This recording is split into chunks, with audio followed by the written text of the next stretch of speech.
Jana tumeona ile inaitwa EPRA, wale wanatoa bei ya mafuta Kenya. They came up yesterday and decided that they are only going to lower only one category of product by only 1 shilling. I want to remind my brothers and sisters who are in the policy now, hii Kenya shilingi hata peremende hainunui. Na kwa hivyo it is important we know that bei ya mafuta carries the entire economy. Last month they hiked the fuel prices by 9 shillings. Ikikuja ni kuongeza, tunaongeza na shilingi 8 ama 9. Ikikuja ni drop, we drop by 1 shilling. And I am saying this because I know bei ya mafuta Kenya is the highest in the region. In the region, there is no neighboring country ambayo inauza mafuta Kenya. Ambayo inauza mafuta bei ghali kuliko Kenya. Whether it is Tanzania, Uganda, hata mafuta ya Uganda ile inapitia Kenya, poti ya Kenya. Watu wa Uganda wanunua mafuta bei ya chini kuliko Kenya. Shida ya bei ya mafuta Kenya ni maneno ya kodi and levies, and especially the levy of 7 shillings that was introduced last year. So tunauliza kwa unyenyekevu sana, wacha tuache kukibiza economy yetu na vitu za juu, kwa sababu when the prices increase, you are giving investors alternatives to look for other countries. Na sasa hii ina happen kuwa na bei ya juu ya mafuta. It is happening around the same time ambayo serikali inasema ati hizi barabara zote kubwa, barabara ya kwenda Nakuru, barabara ya kwenda Mombasa, kama hii ya Thika Road, ati wataweka toll stations. Roads is a public good, and public goods are supplied by government for free.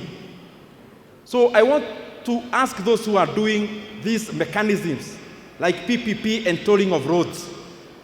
We cannot afford to have an economy where the prices of fuel are the highest in the region, and then we want to toll the roads.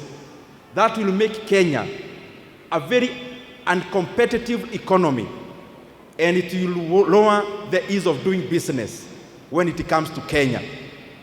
Hii barabara ya Nakuru kutoka Nairobi, serikali inaweza pata hiyo kodi, inaweza pata hiyo pesa inayohitajika without doing the expensive PPP.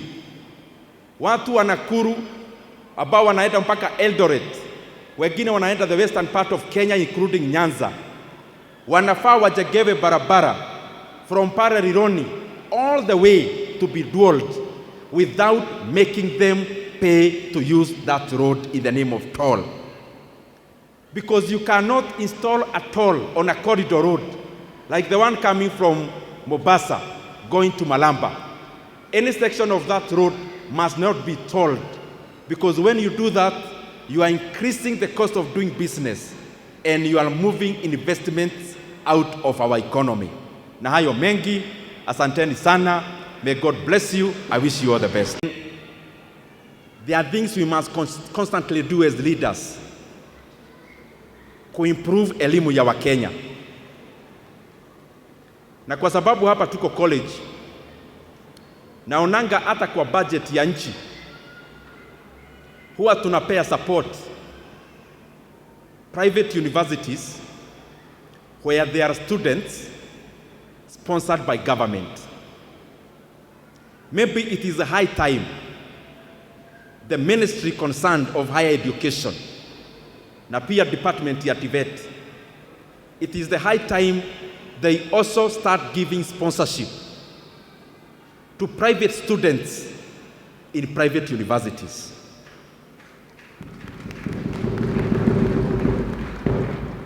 Because the labor force, when you graduate from GTI, which is private, you become part of the labor force of the Republic of Kenya. When you graduate from GTI or any other private university, or a private institution, being a college or a TTI. You now transition to become part of the labor force of Kenya.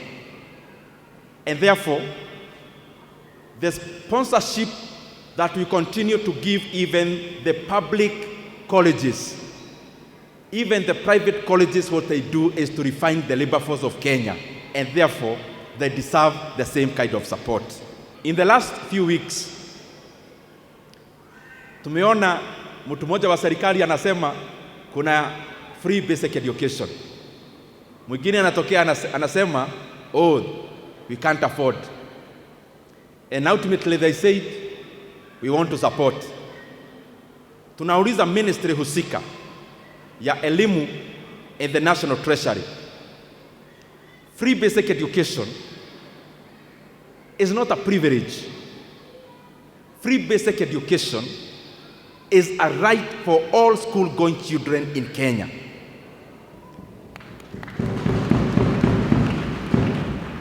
And if it is true, as you said, that you support free basic education, shule zimebakia wiki mbili wafugue. Tafadhali, in all the institutions from primary school, to JS, to the senior secondary, tunaomba na tunauliza, and we are also demanding that the arrears ile haijalipwa ya capitation itumwe kwa mashule zetu so that they can continue offering quality education to the learners in Kenya. Wanafunzi wakifungua third term wasiende tena kugoja pesa, ni pesa iende igoje wanafunzi. Na tena, by the time the schools had done the budget, especially the senior secondary, of 22,000 capitation per year, it is not a figure that came from the air. It was based on empirical calculations in terms of the functions that the schools do. Na kwa hivyo, 22,000, Kenya should never be having a discussion about whether to reduce 22,000 to whichever figure. We should be talking about increasing the figure to cover up for the inflationary pressures that has come in the many years back.